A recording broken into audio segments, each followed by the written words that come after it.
Welcome back to the channel. Actually, this is a new channel.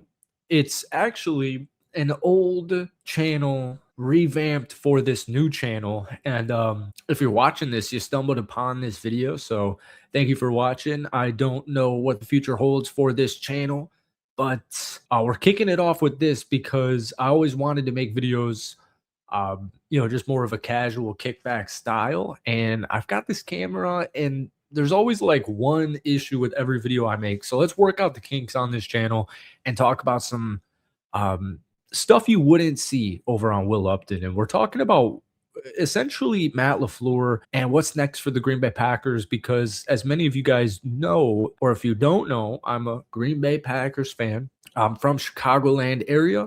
I went to school, college in the city, and I've been to not a billion, but I've been to a bunch of Bears games all throughout my life. And my whole family, my whole friends, everybody in Chicago is obviously, 99% of people are Bears fans.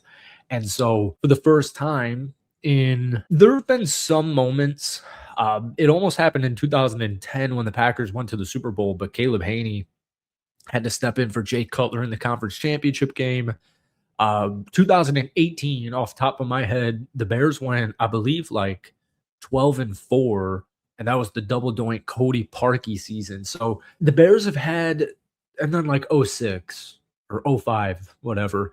But I was super young then. The Packers have had the Bears number my whole life. And, like usually, because most of it was Aaron Rodgers, and Aaron Rodgers did not lose to the Chicago Bears. That's just something that was not in his arsenal. He just did not lose to the Chicago Bears. The Packers lost last season in week 18, and the Bears fans tried to have some fun with that in the offseason. The unfortunate part is Jordan Love didn't participate in that football game. And so the first time they met up this season, the Packers looked very good. And we looked like a Super Bowl caliber team, and it looked like it might be the Packers year. In fact, I was even saying in my videos and stuff, like it kind of like, not even jinxing it, but it just kind of feels like it might be the Packers year. Micah Parsons looks good. Tucker Kraft's healthy. Jordan Love's healthy. Matt Lafleur, defense looks phenomenal. Offense is in sync. And then, obviously the whole nightmare Romeo Dobbs situation, fourth quarter collapse a couple of weeks ago, and then last night, or 3 nights ago, Saturday, in Chicago. And I've already made a Bears video if you want to check that out over on Will Upton, where I talk a little bit more Bears oriented. But from a Packers standpoint, the whole talk of the town and the media world is Matt Lafleur, and is he going to get fired? And so I actually have some stuff. This is kind of the style that I want to do for these videos. And so let me know if you enjoy it.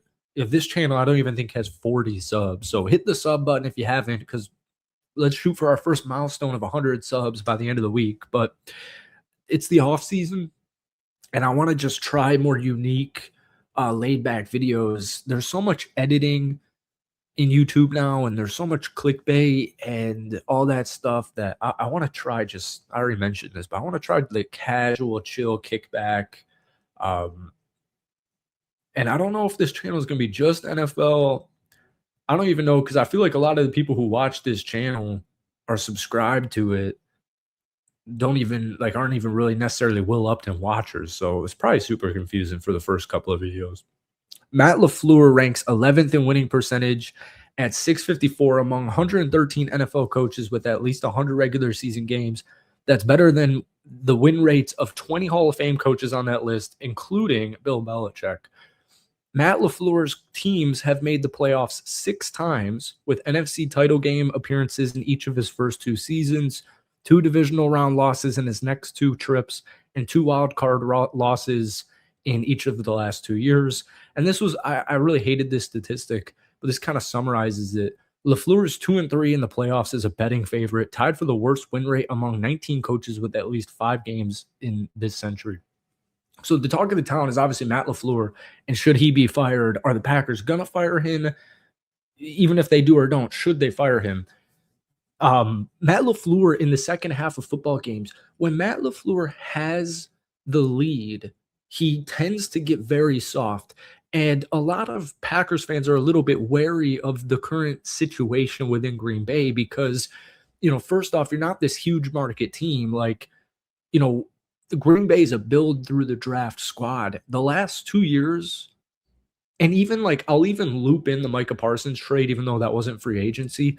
The amount of guys like Josh Jacobs and Xavier McKinney and trades like Micah Parsons that they've brought into Green Bay in the last 2 seasons, it's been something that I haven't really like I don't remember at any point, at least in the last 10 years, where Green Bay goes into a free agency and spends a bunch of money and actually gets like household names like Josh Jacobs. So Green Bay's, I mean, they're already kind of trying these unique things, um, but it would just keep falling short. And so Matt Lafleur in these second half games just calls super conservatively. He's very conservative.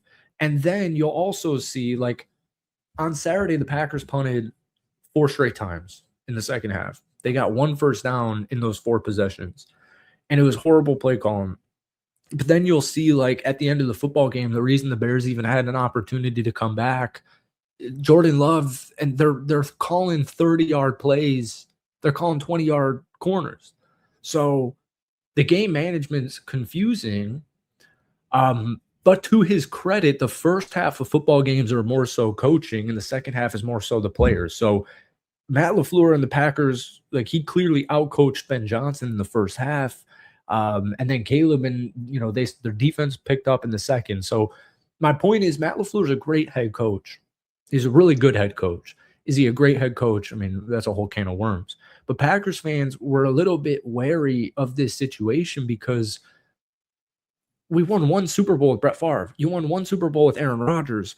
Don't want to win just one with Jordan Love. I'd love to win 1 Super Bowl with Jordan Love, but you don't want to win just one. And that's kind of why I linked all that stuff. Like, teams aren't, or players aren't necessarily like begging to get to Green Bay like maybe you would with a New York or a California, or even a Florida team like that.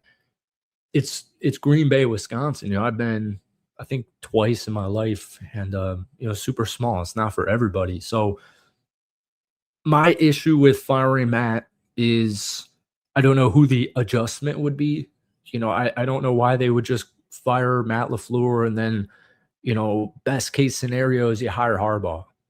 Um, you know, his brother, Matt LaFleur's brother from Los Angeles, like, he's a target, he's a candidate.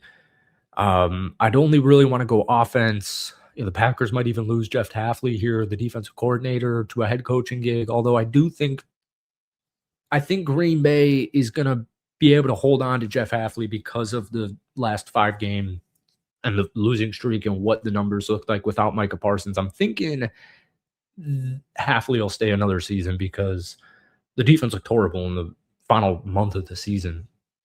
But yeah, you just want to win more than 1 Super Bowl. You've got all these QBs, and so people say, like, if just some random person meets me and knows I'm a Packers fan and they talk football or they know football, like, oh, nice, must be nice to be a Packers fan. And it obviously is. And I'm not complaining, but I'm just trying to point the narrative, paint the picture in your head where everybody tells me, wow, you're a Packers fan. Congrats on the quarterbacks. Brett Favre, I was very young for the tail end of Brett Favre's career, but I was still heartbroken in that interception in Lambeau against the New York Giants to get to the Super Bowl against Eli Manning. Like, I remember that football game, and I remember Aaron Rodgers. I remember the Super Bowl, but I remember every Niners loss. I remember the 2014 game against Seattle, the Bostic game. I remember the 2 overtime losses to the Arizona Cardinals. And the worst part is most of these games happen not even in the conference championship, but even the ones that did against, say, like San Francisco or Atlanta many years ago, and they just kick your fucking ass. It sucks. Like, people think Packers fans are so blessed with these quarterbacks, and we are, and the regular seasons are great. And then you get to the playoffs, and it's like, it's a loss, but it's not even like, wow, Chicago is so much better than the Green Bay Packers. It's stuff like that. It's the Brandon Bostic drop. It's giving up 25 points in the fourth quarter. Like, how is that even possible? It's not getting it's 2014 conference championship game. Give up a big touchdown, back then the defense wouldn't even both offenses wouldn't even get the football. You know, you could go into overtime with Aaron Rodgers as your quarterback, and they can throw a slant to Larry Fitzgerald for 85 yards, 75 yards. You get to the 10-yard line and they call 2 run plays, whatever, and score, and that's the football game. So it's actually been really freaking hard sometimes. Like, it's almost like cursed. Like, people think the Bears were cursed to the Packers, which they were with Aaron Rodgers and even a little bit of Jordan Love, the whole Matt Lafleur era, and that feels like that just switched courses. But the Packers, man, we've been kind of in our own hellhole for a decade. I mean, the last 10 years of my life has been Packers blowing playoff losses, and so after the 2014 conference championship loss, where Brandon Bostic drops it, and they're able to tie the game and take it to overtime. In that, don't lose your train of thought. Oh, I got it. We're not losing trains of thoughts. In that game, they lose, and costly mistakes. Should we fire Mike McCarthy? Should the Green Bay Packers fire Mike McCarthy? ESPN, blah, blah, blah.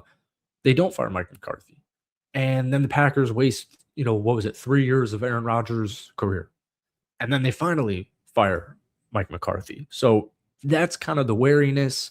I'm a little bit more chill, I guess, where I love Matt Lafleur. I don't think, not only do I not want him fired, but I don't even know who the replacement would be. I highly doubt it would be somebody I would prefer over Matt Lafleur. And he's still done a really good job. He wins football games. He just wins football games. And so just for Matt Lafleur, I'll suffer one more catastrophic loss just so I'm sure that Matt Lafleur is the guy. I'll suffer through one more heartbreaking playoff loss. And the news report today ends up being that they are working with, or going to try to work with, Matt Lafleur to extend his contract. So I think firing him would be a huge mistake. I think biggest thing next season, let's get our revenge on the Chicago Bears. So, man, health was a huge issue. I just realized we're 13 minutes in, but I can keep going. You know what I hate?